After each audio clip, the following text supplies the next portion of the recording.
Hello friends, welcome back to my channel.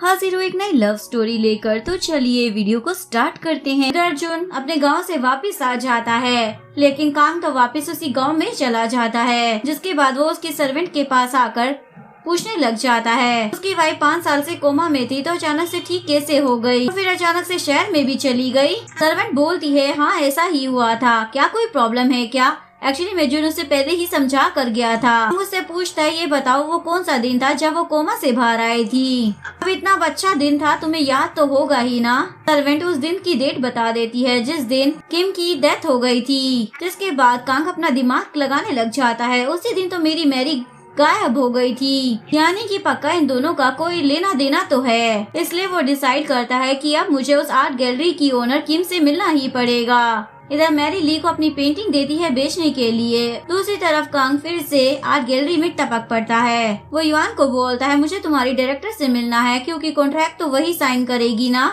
Yuan बोलती है वो अपने काम में बहुत ही ज्यादा बिजी रहती है, लेकिन कांग बोलता है अभी तो वो कोमा से बाहर आई थी और बाहर आते ही वो इतना ज्यादा काम भी करने लगी। चलो वो यहाँ पर नहीं आ सकती तो तुम मुझे बता दो उनका स्टूडियो कहाँ पर है, मैं अपने आप जाकर उनसे मिल लूंगा। दूसरी तरफ उसकी फ्रेंड उसकी पेंटिंग बेचकर आ जाती है जिससे उसे बहुत ही ज्यादा पैसे मिलते हैं। परिवार बोल रही होती है जब वो काम करती हैं तो उन्हें किसी का भी डिस्टरबेंस करना पसंद नहीं है। काम बोलता है कॉन्ट्रैक्ट तो मैं उन्हीं से साइन करवाऊंगा, वरना मेरी और तुम्हारी कंपनी का कॉन्ट्रैक्ट खत्म। इधर सर्वेंट जुन को कॉल कर बताती है कांग बार बार डेट पूछे जा रहा था, इसलिए मैंने किम की डेथ डेट बता दी। तभी जुन को कांग फिर से मिल जाता है और बोलता है अरे मैंने कहा तो था भाई तुम मेरा पीछा छोड़ दो। बोलता है उस दिन तुम्हारी वाइफ ठीक हुई तो सीधा तुम उसे लेकर सियोल आ गए। वो उसी दिन होश में आई थी तो तुमने कार आराम से चलाई होगी, तो रास्ते में क्या तुमने मेरी वाइफ को देखा था? क्योंकि वो उसी दिन गायब हो गई थी। जुन बोलता नहीं हमने तुम्हारी वाइफ को नहीं देखा, हमें काफी ज्यादा बुरा लग रहा है कि तुम्हारी वाइफ गुम हो गई है, लेकिन तुम हमारी लाइफ में इतना ज्यादा इंटरफेयर मत करो। कांग बोलता है अगर मुझे पता चला ना मेरी वाइफ के गुम होने के पीछे तुम्हारा या तुम्हारी वाइफ का कोई हाथ है तो तुम सारी चीजें को खोने के लिए तैयार हो जाओ। युआन जुन को बताती है कांग पार्टनरशिप के लिए बोल रहा है किम से ही साइन करवाएगा। जुन बोलता है हमें उसके साथ कोई पार्टनरशिप नहीं करनी, पार्टनरशिप तोड़ दो। बोलती है अगर ऐसा किया तो हमारी गैलरी बर्बाद हो जाएगी, वैसे भी इसकी बहुत ही बुरी हालत चल रही है। इधर मैरी को अपनी फर्स्ट पेमेंट मिली थी इसलिए वो जुन और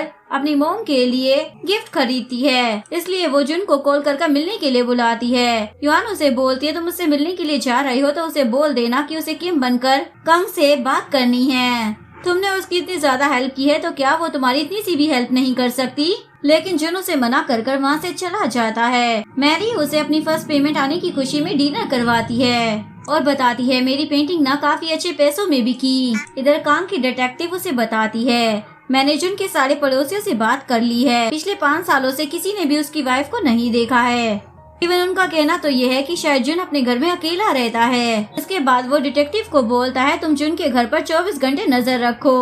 इधर मैरी बहुत ही ज्यादा खुश होती है और जुन उसे देखकर सोच रहा होता है फाइनली से अपनी वो लाइफ मिल गई जो वो हमेशा से जीना चाहती थी। इसके बाद रात को वो उसे छोड़ने के लिए आता है और काफी ज्यादा क्लोज होते हैं। मैरी उसे वो तोहफा देती है जो वो उसके लिए खरीद कर लाई थी। जुन उसे शुक्रिया बोलता है और हाथ उसकी तरफ आगे बढ़ाता है।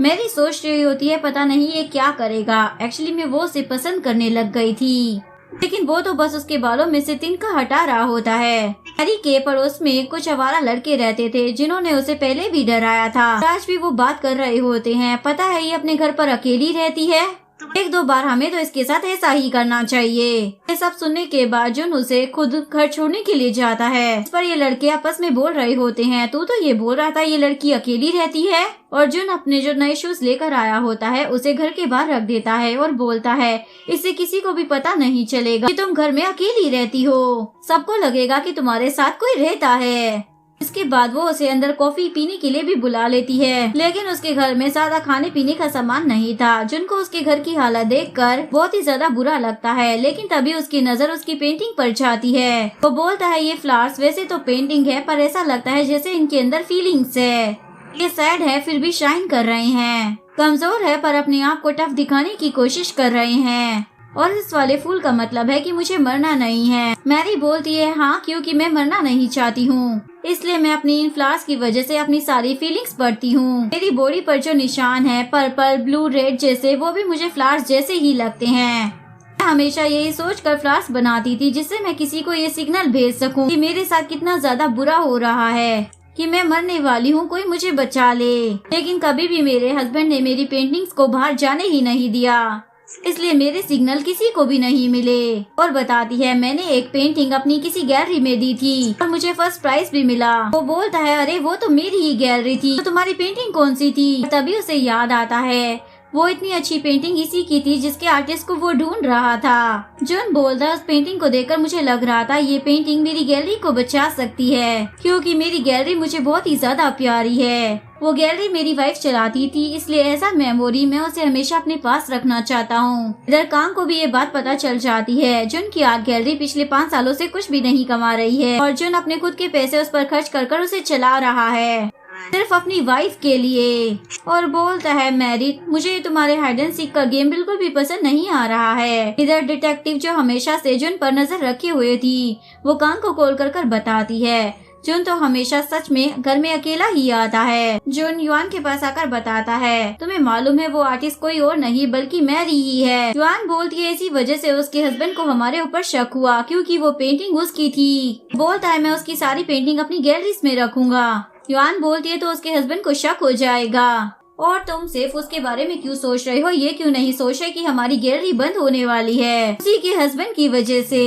इधर मैरी ने अपनी मोम के लिए जो ड्रेस ली थी वो उन्हें पहनाने के लिए जाती है और बोलती है जब मैं और पैसे कमा लूंगी ना तो मैं आपको भी अपने साथ ही रखूंगी। उसकी मोम पूछती है वो डॉक्टर नहीं आया जो पहले तुम्हारे साथ आया था? तुम्हें पता है वो बहुत ही अच्छा है दिल का, तुम्हें उसके लिए कुछ करना चाहिए। नेक्स्ट सीन में युआन मैरी को बुला लेती है जब से तुम हमारी लाइफ में आई हो ना जून की लाइफ बदतर होती जा रही है। तुम्हारा हस्बैंड तुम्हारे बारे में जांच पड़ताल करने के लिए उसके गांव में भी पहुंच गया और तुरंत उसे उसी दिन वहां पर जाना पड़ा। इवन उसने तुम्हारी वो पेंटिंग भी देख ली। इसके चक्कर में अब हमारी गैलरी भी खतरे में है और मुझे पक्का यकीन है जो इन सारी प्रॉब्लम्स के बारे में तुम्हें तो बताया ही नहीं होगा। मैरी बोलती है मुझे बहुत ही ज्यादा दुख हुआ ये जानकर कि मेरी वजह से ये सब कुछ हो रहा है। वो बोलती है अगर तुम इतना ज्यादा सॉरी फील कर रही हो तो क्यों ना तुम उसकी हेल्प कर दो। तुम किम बनकर मिस्टर कंग के साथ कॉन्ट्रैक्ट साइन कर लो हमारी गैलरी के लिए। तुम्हें तो मालूम है ना वो गैलरी जून के लिए कितनी ज्यादा इम्पोर्टेंट है। वो भी यही चाहता है, बस वो तुमसे बोल नहीं पाया होगा और तुम उसके लिए इतना तो कर ही सकती हो ना। दूसरी तरफ जून को उसकी मोम का कॉल आता है। वो उसे पूछती है वो डिटेक्टिव वहाँ पर क्यों आई थी और तुम्हारी लाइफ में क्या चल रहा है। वो बोलता है मॉम लंबी चौड़ी कहानी है, मैं आपको घर पर आकर ही बताऊंगा। घर पर आने के बाद मैरी सोच रही होती है जिन ने उसकी कितनी ज्यादा हेल्प की है। ऊपर से उसने कहा था कि वो गैलरी उसके लिए काफी ज्यादा इम्पोर्टेंट है और उसकी मोम ने भी उसे कहा था कि तुम्हें जुन की हेल्प करनी चाहिए, वो बहुत अच्छा इंसान है। इसलिए वो युआन को कॉल कर बोलती है मैं किम बनकर कांग के साथ कॉन्ट्रैक्ट साइन करने के लिए तैयार हूँ। मुझे किम के बारे में कुछ भी पता नहीं है, इसलिए तुम मुझे किम की कोई फोटो या वीडियो भेज देना और अपनी गैलरी के बारे में भी थोड़ी इन्फॉर्मेशन मुझे दे देना। नेक्स्ट सीन में वो किम की वीडियोस देख रही होती है और सोचती है भले ही उन दोनों की शक्ल सेम हो पर किम का एटीट्यूड उससे बहुत ही ज्यादा अलग था जो कि फुल कॉन्फिडेंस से भरी हुई थी। और युआन जुन की मोम को कहीं पड़ी हुई मिली थी जिसको पाल पोस कर जुन की मोम ने ही बड़ा किया था क्योंकि वो अनाथ थी और जुन उसे अपनी बहन की तरह ही मानता था। युआन बोलती है मेरी मोम से बात हुई, मुझे पता चला है कि तुम उनसे मिलने के लिए जा रहे हो, क्या तुम उन्हें मैरी की प्लास्टिक सर्जरी के बारे में बता दोगे?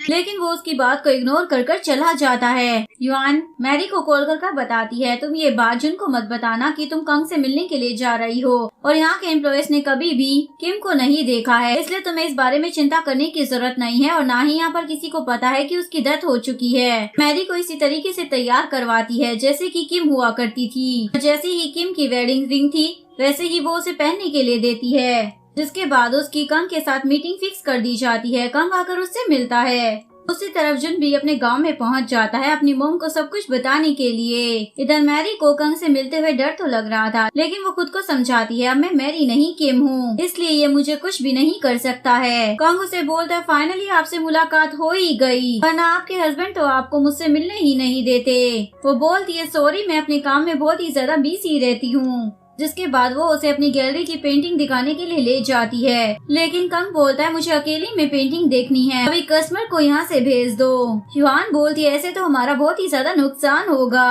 कंग बोलता है इतना तो तुम्हारी गैलरी पूरे साल में नहीं कमाती होगी जितना डील पक्की होने के बाद मैं तुम्हें एक दिन में दे दूंगा।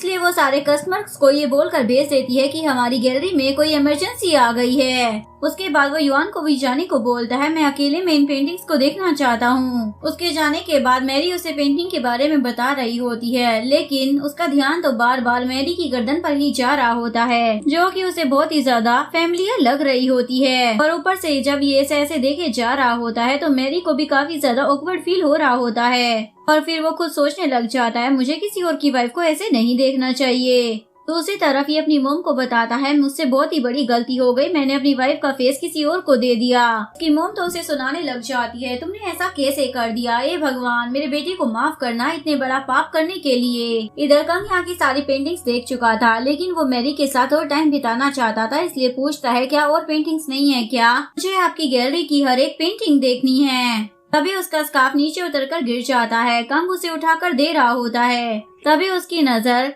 कंग की नेक के ऊपर पड़ती है, जो कि उसे बिल्कुल अपनी वाइफ की तरह लगती है, क्योंकि वो उससे बहुत ज्यादा प्यार करता था। मैरी तो बहुत ही ज्यादा घबरा जाती है, लेकिन वो हिम्मत कर बोल देती है, क्या अब आप मुझे मेरा स्कार्फ वापस करेंगे। जिसके बाद कंग वॉशरूम में आकर सोचने लग जाता है, क्या मेरा दिमाग खराब हो गया है जो मैं दूसरी लड़कियों को ऐसी नजरों से देख रहा हूँ। इधर जुन अपनी वाइफ की ग्रेवयार्ड पर भी आ जाता है और उस टाइम को याद करता है जब उसने अपनी वाइफ को फर्स्ट टाइम किसी और से बात करते हुए देखा था, जिससे वो बड़े प्यार से बात कर रही होती है। जुन का मन तो कर रहा था कि वो एक बार इससे पूछ ले कि आखिरकार वो किससे बात कर रही है, पर उसकी हिम्मत नहीं हो रही थी, क्योंकि उसे डर लग रहा था कहीं वो उसे छोड़कर वहाँ से चली ही ना जाए। पर फिर भी वो चाहता था एक बार उसकी वाइफ उसके सामने बहाना तो मारे, लेकिन ये राज उसकी मौत के साथ ही दफन हो गया। इधर कंग बोल रहा होता है, मैं आपकी गैलरी में से वो सेल्फ पोर्ट्रेट खरीदना चाहता हूँ, लेकिन ये बोलती है वो हम आपको नहीं दे सकते क्योंकि हमें उसके आर्टिस्ट का नहीं मालूम। लेकिन कंग बोलता है, मुझे मालूम है, उस आर्टिस्ट का नाम मैरी है। इसके बाद कॉन्ट्रैक्ट साइन करने की बारी आती है। मैरी स्टैंप लगाने वाली होती है, पर कंग बोलता है, आज के जमाने में स्टैंप कौन लगाता है। मैरी बोलती है, लेकिन मेरा यही स्टाइल है। कंग की नजर उसकी वेडिंग रिंग पर पड़ती है। इन सब के बाद वो उससे हाथ भी मिलाता है, जो उसे काफी ज्यादा फैमिलियर लगता है। साथ ही वो सोच रहा होता है, इसकी आंखें भी कितनी ज्यादा फैमिलियर है ना, ऐसे लगता है जैसे ये मुझसे कुछ छुपा रही हो। ये इसे बोलता है, क्या आपको मालूम है कि मैं अपनी वाइफ को ढूंढ रहा हूँ। वो बोलती है, मैंने सुना और मुझे आपकी वाइफ के लिए काफी ज्यादा बुरा भी लगा। लेकिन कंग बोलता है, बुरा मानने की कोई जरूरत नहीं है, मैं जल्दी उसे ढूंढ लूंगा, वो मुझसे बचकर कहाँ ही जाएगी, मैं उसे इतना ज्यादा प्यार जो करता हूँ। ये सुनकर वो तो काफी ज्यादा घबरा जाती है।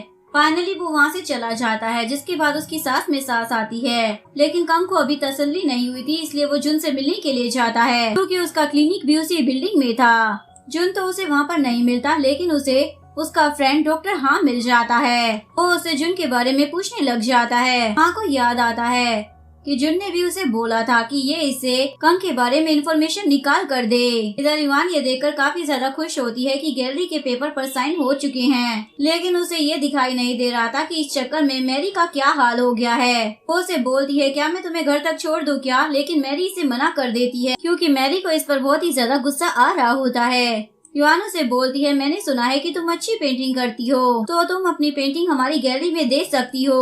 लेकिन मैरी मना कर देती है, मुझे और मुसीबतें तुम्हारे ऊपर खड़ी नहीं करनी है। दूसरी तरफ कंग इस डॉक्टर से पूछता है, क्या तुम जुन और उसकी वाइफ को अच्छे से जानते हो। वो हाँ बोलता है, वो मेरा बहुत ही अच्छा फ्रेंड है। ये सुनकर कंग उसे अपना कार्ड थमा देता है, हमें तो मिलते रहना चाहिए। लेकिन हाँ ने उसे ये नहीं बताया था कि जुन की वाइफ तो मर चुकी है। जुन अपनी वाइफ की कब्र से होने के बाद यहाँ पर आया ही होता है, तभी वो देखता है मैरी की हालत खराब है और वो बिल्कुल उसकी वाइफ की तरह लग रही थी। मैरी भी उसे देखकर शॉक हो जाती है, क्योंकि उसने उसे नहीं बताया था कि वो कंग से मिलने के लिए आई है। ये यहाँ से जा ही रही होती है कि तभी मैरी उसके ऊपर गिर जाती है। तभी जो नोटिस करता है इसका पति उसके फ्रेंड के साथ बात करते हुए यहाँ पर आ रहा है, इसलिए वो उसे अंदर छुपा लेता है और मैरी बहुत ही ज्यादा रोती है। और जैसे ही उसका पति वहाँ से चला जाता है, मैरी याद करती है कि जुन उसकी केयर बस इसलिए कर रहा है क्योंकि मेरा फेस इसकी वाइफ जैसा है। जुन उसे बोलता है, क्या मैं तुम्हें घर छोड़ दूं,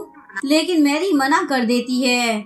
इधर हाँ भी सोच रहा होता है, ये कंग मुझसे मिलना क्यों चाहता है, और कंग के दिमाग में तो शक आ गया था उन सारे मोमेंट्स को याद करके। इधर मैरी सोच रही होती है, कहीं मुझे अपने उस खड़ूस पति के पास वापस न जाना पड़ जाए, क्योंकि अब उसे जुन बहुत ही ज्यादा अच्छा लगने लगा था। इसके बाद जुन युआन पर आकर चिल्लाने लग जाता है, ये तुमने क्या किया, मैंने तुम्हें मना किया था ना। युआन बोलती है वो सब बातें छोड़ो, ये देखो कि कॉन्ट्रैक्ट साइन हो गया। जुन बोलता है उसने साइन कर दिया, इससे कोई मतलब नहीं बनता, लेकिन मैं खुद ही इसे कैंसिल करता हूँ। युआन बोलती है तुम पागल हो गए हो क्या, पहले ही हमारी ये आर्ट गैलरी घाटे में चल रही है, ऊपर से तुम इसे बस अपनी वाइफ की मेमोरी की तरह रखती हो, लेकिन मेरे लिए तो ये गैलरी ही दुनिया है ना, मैं तो हमेशा यहीं पर काम करती हूँ। तुम पहले मेरी साइड लेते थे, लेकिन अब तो तुमने मेरी साइड लेनी ही छोड़ दी है, सिर्फ उस मैरी की वजह से। लेकिन वो इसे इस बात का कोई रिप्लाई नहीं देता और कॉन्ट्रैक्ट पेपर लेकर वहाँ से चला जाता है। और उसके बाद वो मैरी को कॉल कर बोलता है आगे से तुम्हें किम बनने की कोई भी जरूरत नहीं है, मेरी गलती है कि मैंने तुम्हारा फेस अपनी वाइफ जैसा बना दिया और इसकी सजा तुम्हें नहीं मिलनी चाहिए और आगे दोबारा ऐसा कुछ नहीं होगा कि तुम्हें अपने पति से मिलना पड़े। लेकिन मैरी तो उसकी सारी बातें सुनकर फोन कट कर देती है। नेक्स्ट सीन में जून मैरी से मिलने के लिए आता है और उसे बोलता है वो एक मिस्टेक थी जो मैंने तुम्हें हाँ कह दिया। वो उससे इसी बारे में बात कर रहा होता है, तभी एक साइकिल वहाँ से गुजर रही थी। मैरी को बचाने के चक्कर में जून उसे अपनी ओर खींच लेता है। वो उसे बताता है मैंने उस दिन तुम्हें हाँ इसलिए कहा था क्योंकि उस दिन मैं अपनी वाइफ की ग्रेवयार्ड से आया था और मैं बहुत ही ज्यादा सैड था। वो बोलती है तुम अपनी वाइफ को बहुत ही ज्यादा प्यार करते थे ना। वो बोलता है हाँ मैं करता था। नेक्स्ट सीन में युआन जुन के पास आ जाती है और उसे बोलती है पहले तो तुम उस किम के चक्कर में रहते थे इसलिए मैं तुम्हें बता नहीं पाई, लेकिन अब वो चली गई है इसलिए मैं तुम्हें बता देती हूँ। मैं तुमसे बहुत ही ज्यादा प्यार करती हूँ और वो भी किम से पहले, लेकिन तुम तो बस मुझे एक बिजनेस पार्टनर की तरह ही देखते हो। जुन से बोलता है मैं ऐसे प्रिटेंड करूंगा जैसे कि मैंने कुछ सुना ही नहीं, इसलिए प्लीज तुम मुझसे ये सब बातें मत करो। लेकिन वो तो उससे हक कर लेती है, मेरी फीलिंग तुम्हारे लिए चेंज नहीं होने वाली। वो बोलता है मैं तुम्हें अपनी छोटी बहन की तरह मानता हूँ इसलिए मेरी भी फीलिंग तुम्हारे लिए चेंज नहीं होने वाली, और अगर तुम ऐसे करोगी तो मैं अपनी एक अच्छी फ्रेंड और बिजनेस पार्टनर को भी खो दूंगा। और इस नज़ारे को कंग की डिटेक्टिव ने रिकॉर्ड कर लिया होता है। कंग जैसे ही उसे देखता है तो समझ जाता है युआन ने उसे प्रपोज किया था, लेकिन जुन ने उसे रिजेक्ट कर दिया और इस चीज का वो फायदा उठाने वाला था युआन को भड़काकर। नेक्स्ट सीन में जून अपने फ्रेंड को बोल रहा होता है कंग तुमसे मिलने के लिए जरूर आएगा, लेकिन उसे मेरे और किम के बारे में कुछ भी मत बताना। तभी जुन को कंग का कॉल आ जाता है। वो उसे बोलता है जैसे कि हम पार्टनर बन चुके हैं तो हमें डिनर पर मिलना चाहिए। वो बोलता है कौन सा कॉन्ट्रैक्ट, मैं कैंसिल कर रहा हूँ कॉन्ट्रैक्ट को।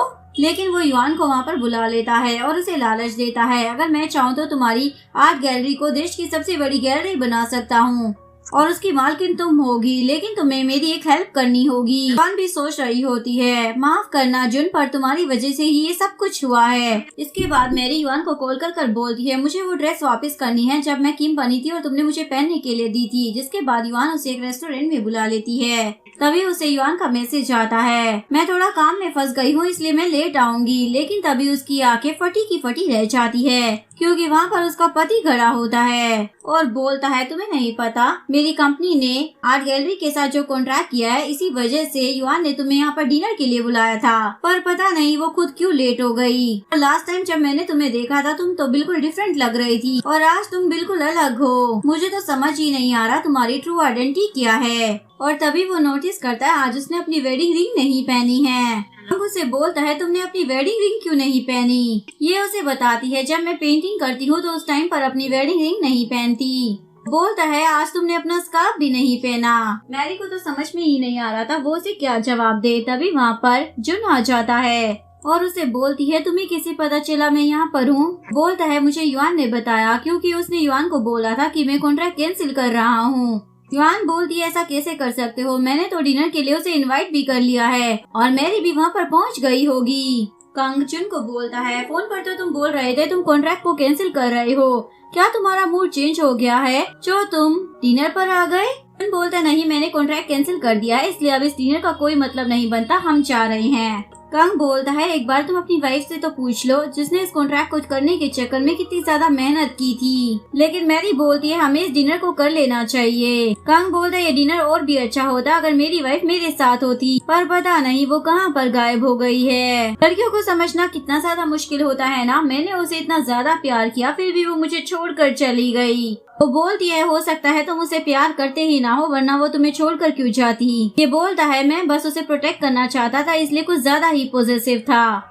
ये बोलती है जो बटरफ्लाई हमें अच्छी लगती है हम उसे पकड़ लेते हैं, लेकिन इस चक्कर में उसके पंख टूट जाते हैं। क्या मालूम तुमने भी कुछ ऐसा ही किया हो। कंग बोलता है, तुम्हें क्या मालूम हमारे रिलेशन के बारे में, तुम तो कुछ ज्यादा ही अच्छे से समझ रही हो मेरे बिना बताए। तभी जुन उनकी बात काट देता है, चलो हमें डिनर करना चाहिए। कंग बोलता है, मैंने अपनी वाइफ को ढूंढ लिया है, कल मैं उससे मिलने के लिए जा रहा हूँ। उसके बाद जुन उसे बोलता है, तुम मुझसे मिलने के लिए क्यों गई थी। बोलती है, क्योंकि मैं तुम्हारी हेल्प करना चाहती थी और मैं इतना ही कर सकती थी। जुन तो उस पर बहुत ही ज्यादा गुस्सा करने लग जाता है, क्या तुम इस तरीके से मेरी हेल्प करोगी, तुम्हें मालूम भी है तुम कितने बड़े खतरे में पड़ सकती हो। जुन को उस पर गुस्सा आ जाता है, तुम ऐसा कैसे कर सकती हो, तुम इतनी पागल कैसे हो सकती हो।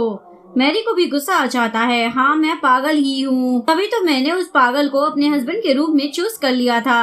अपनी मोम के लिए भी मैं हमेशा ऐसे ही रही और अब तुम्हारे ऊपर भी बर्डन डाल रही हूँ। तुम मेरे साथ इतने अच्छे हो, फिर भी मैंने तुम्हें भी प्रॉब्लम में डाल दिया।